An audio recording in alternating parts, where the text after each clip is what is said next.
탄핵 이후 과제는 권력 집중, 중앙 집중 해체부터 황대권 문명 전환. 12월 14일 국회에서 윤석열 대통령에 대한 탄핵소추가 가결된 이후 전국은 거의 내전 상태로 돌입했다.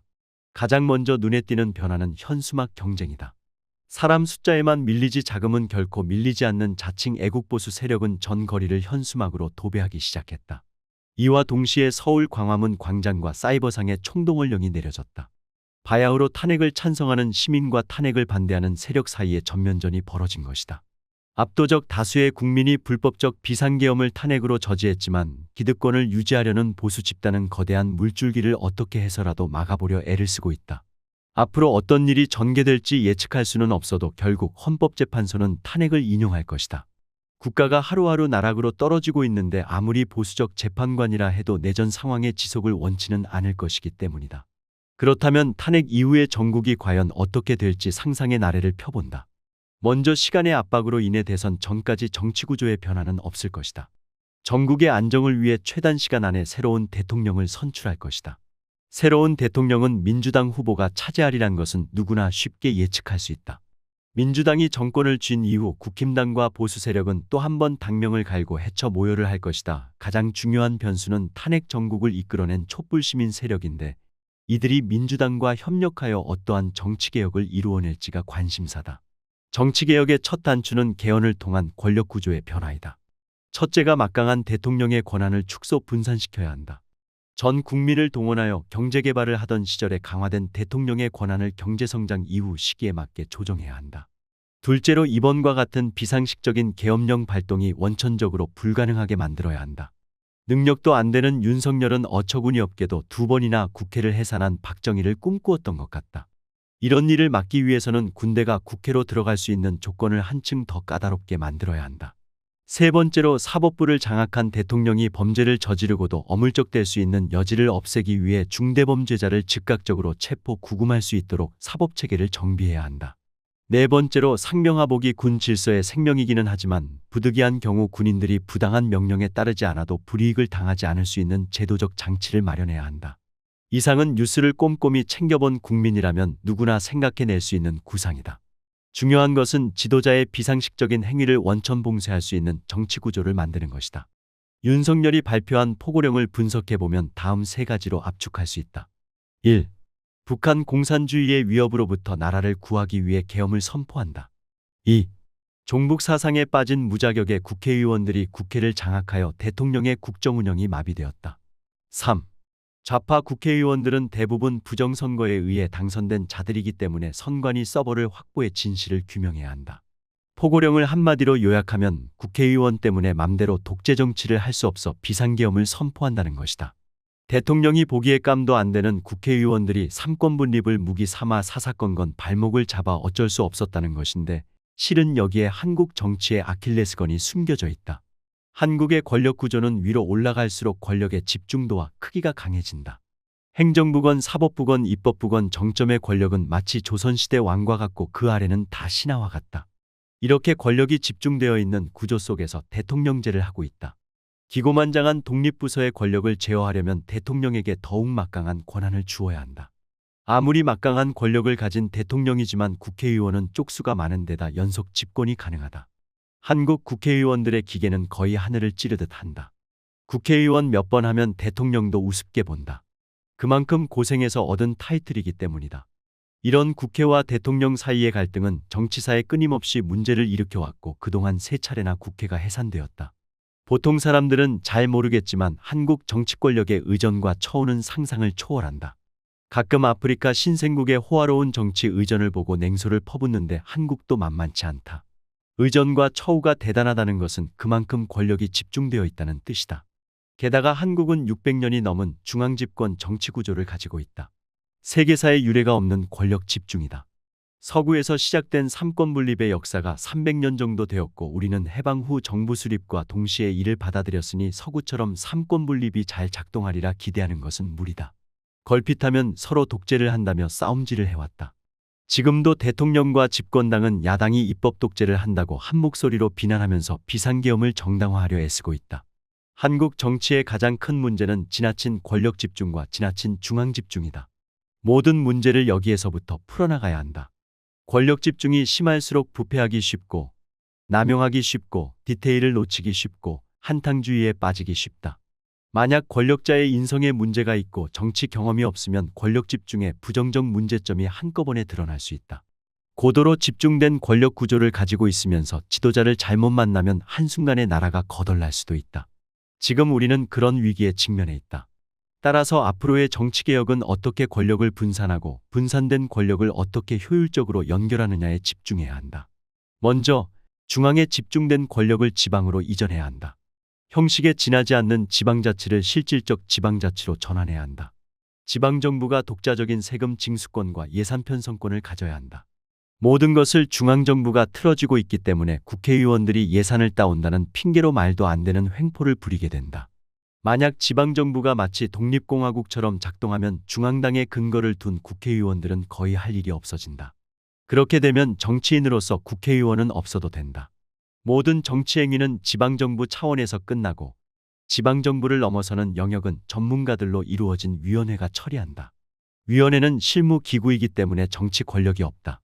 따라서 국회의원들이 정치를 한답시고 여의도에서 치고받고 할 일이 없다. 국가적 차원의 정치 행위를 위해서는 지방정부 수장들의 협의회를 만든다.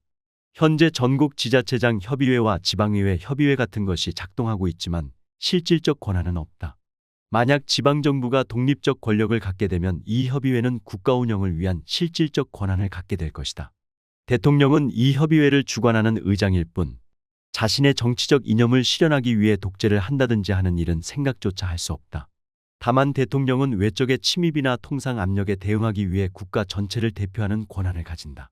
하지만 지방정부도 비록 제한적이나마 독자의 외교권과 군사적 권한을 가질 수 있다. 나는 1985년부터 1998년까지 감옥 생활을 하였다. 그 기간은 한국 사회가 민주화 진통을 겪던 시기였다. 민주화 운동이 치열할 때는 많게는 하루에 수백 명이 수감되기도 했다. 감옥 안에서 당시 민주화 운동의 지도자급 인사들과 교류가 있었고 그 가운데 많은 수가 정치인이 되었다. 나는 그들의 행적을 추적하면서 한 가지 결론을 내렸다. 그들은 한국의 민주화에 크게 이바지했지만 바람직한 정치 구조를 만들어내는 데는 실패했다. 오히려 잘못된 정치판에 길들여져 기득권에 안주하고 말았다. 감옥 안에서 본 그들은 매우 영민하고 정치에 대한 순수한 열망도 대단했다. 그러나 출소하여 정치판에 뛰어들고 보니 기성 정치인과 구분하기 어려웠다. 잘못된 판의 개인의 역량은 별다른 변수가 되지 못한 것이다. 그리고 그들이 과연 새로운 정치판을 만들어낼 수 있는 역량과 비전을 가졌는가 하면 그렇지도 못했다. 그저 민주화 운동 과정에서 얻은 명성과 때 묻지 않은 열정만 있었을 뿐이다. 명성은 거듭되는 선거 속에서 퇴색해갔고 순수한 열정은 정치적 좌충우돌로 변질되었다. 이 틈을 노려 보수 언론들은 운동권 출신 정치인을 파렴치한 위선자로 매도하는 데 어느 정도 성공한다. 한마디로 한국의 정치판에는 어디에도 새로운 변화가 일어날 조짐이 보이지 않는다. 대신에 정치 모사꾼이 활개를 치는 가운데 마치 내일이 없는 사람처럼 자리다툼에 골몰한다. 많은 사람들이 이재명이 대통령이 되면 달라질 것이라고 입을 모은다. 차기 대선 후보로서 가장 많은 지지를 받고 있다. 이재명이 기성 정치인과 다르다는 것은 맞다. 그러나 설사 그가 대통령이 된다 한들 무슨 수로 정치판을 갈아엎을까? 혁명을 일으키지 않는 한 불가능한 일이다. 나는 일찌감치 지역 자치만이 살 길이라고 판단하고 시골에 내려와 산지 25년이 넘었다. 그동안 지역에서 이런저런 일을 겪으며 지방 정치의 내면을 들여다보고 그 한 축으로 역할도 해보았지만 한국의 정치가 중앙당 그리고 수도권 중심으로 돌아가는 한 지방 정치는 들러리 이상 아무것도 아님을 확인했다. 진실로 혁명이 필요하지만 혁명을 할 수 없는 시대의 100년 앞을 내다보고 지역 중심의 살림살이와 정치에 힘을 쏟기로 했다. 지역이 독립공화국처럼 되면 국회의원의 분탕질도 소용없게 되고 대통령의 막강한 권한도 제한적일 수밖에 없다. 해서 정치의 뜻이 있는 후배를 만나면 절대로 국회의원 같은 것은 꿈도 꾸지 말라고 조언한다. 대신 지역의 일꾼이 되라고 신신당부한다. 자기가 살던 지역을 떠나 모르는 사람과 모르는 지역을 대표하는 정치를 하게 되면 협잡과 뒷거래는 물론 무책임한 공약을 남발하게 된다. 그런 일을 잘하는 선수들이 모인 곳이 중앙정치 무대이다. 중앙정치는 지방이 중앙을 포위함으로써 변화를 끌어낼 수 있다. 지방의 인재들이 모두 중앙으로 몰려가는 한 지방은 도시의 식민지를 벗어날 수 없다. 그렇다면 과연 어떻게 지방의 인재를 키워내고 그들을 지역에 잡아둘 수 있을까? 첫째로 지방의 기본소득이 보장되어야 한다. 현재 정부와 지자체에서 나오는 각종 지원금과 공모사업비, 특별사업비 등을 다 모으면 충분히 기본소득을 지불할 수 있다. 지방마다 엄청난 사업비를 들여 시설을 지어놓고 놀리고 있는 것들을 보면 얼마나 세금을 낭비하고 있는지 기가 찰 지경이다. 이런 낭비적 지출을 최대한 아껴 기본소득으로 돌려야 한다. 기본소득이 확보되어야 인구의 역의 유출을 막고 귀농귀촌을 활성화할 수 있다. 둘째로, 지역마다 마을 공동체를 강화하는 다양한 사업을 활발히 벌여야 한다. 공동체가 활성화되면 큰 소득이 없어도 지역에서 살 수 있는 환경이 만들어진다. 돈이 없어도 물자와 인심이 순환되는 공동체 경제를 만들어야 한다. 여기에 젊은 세대의 아이디어와 열정이 절대적으로 필요하다. 셋째로, 지역의 자연과 생태계를 벗어난 정치는 모래 위에 집 짓기와 같다. 인간이란 존재 자체가 지역의 자연과 문화의 산물인데 이를 벗어난 이들이 중앙에서 멋대로 세우는 계획과 정책은 지역의 이익이 아니라 중앙의 기득권 또는 글로벌 투자 세력의 이익에 복무하는 경우가 많다. 진정 지역에 봉사하는 정치가 이루어지려면 행정구역과 선거구도 지역의 생태지도 또는 유역에 맞추어 개편해야 한다. 그리하여 지역에서 벌어지는 모든 개발 사업이나 도로 건설, 토지 이용 계획 등이 유역의 생태적 조건에 맞게 이루어져야 한다. 이런 일을 위한 기초조사는 어려서부터 해당 지역에 태어나 살았던 사람들이 해야 한다. 그들의 몸에 지역의 생태적 지혜와 문화가 각인되어 있기 때문이다. 따라서 지역의 공교육은 초등학교 때부터 이러한 목적을 가지고 교육 과정을 짜야 한다. 지역의 생태와 문화에 기초한 인간활동이 어떻게 지역의 정치와 경제, 사회에 투영되는지를 고민해야 한다. 이 모든 것이 이루어지는 과정에서 지역의 인재가 길러지고 새로운 일자리가 생겨난다. 어느 날 갑자기 야심 가득한 지자체장이 기자회견을 열어 우리 도시를 슬로시티로 만들겠다 혹은 우리 지역을 수소경제 도시로 만들겠다고 선언하는 것은 10중8구 국세 낭비와 자연 파괴로 이어질 가능성이 크다. 넷째로, 지역에서 자란 젊은이들이 자연스럽게 지역 정치의 주인으로 성장하여 지방의원도 하고 군수나 시장도 한다. 지역에서 정치적 임무를 마친 사람에게는 남은 생애의 세 가지 경로가 놓여 있다. 하나는 하방하여 자기가 원하는 지역이나 마을로 가서 후학을 양성하거나 지역 주민에게 봉사하는 일이다. 또 하나는 비슷한 일을 겪고 있는 해외 지역으로 나가 자신이 획득한 지식과 경험을 나누는 일이다. 마지막은 지역의 자연을 가꾸고 돌보는 일이다. 쓸데없이 중앙 무대로 나가 권력 또는 명예를 탐하는 일은 결코 칭찬받을 일이 아니다. 지역 주권이 확립되면 중앙은 어차피 실무 위주로 돌아가기 때문에 그런 허황된 꿈을 꾸는 일이 별로 없을 것이다. 다섯째로, 생명평화 공동체 경제는 사람이라고는 없는 거대한 자동화된 공장을 배격한다. 어려서부터 생명지역주의를 공부하며 자란 젊은이들은 주변의 자연과 자원을 파괴 또는 착취하는 방식으로 작동하는 거대 공장이 아니라 노동 자체가 자아실현이 되는 자연친화적 일터에서 일하는 것을 이상으로 삼게 된다. 그런 일자리는 소득 창출보다 사람, 자연, 사회 사이의 호혜적 관계를 만들어내는 것에 더 큰 의미를 부여한다. 아무리 숭고한 목적을 지니고 있다 해도 돈 버는 것에 우선순위를 두면 결국 비인간적인 자본주의 질서로 되돌아간다. 돈을 중심에 놓고 일하면 인간으로서 해서는 안 될 일까지 하게 된다는 것을 지금까지의 자본주의 역사가 말해준다. 잘못된 정치와 잘못된 경제활동 방식으로 인해 기후위기를 마주하고 있는 가운데 우리는 비상계엄이라는 이중 질곡에 갇혀 있다.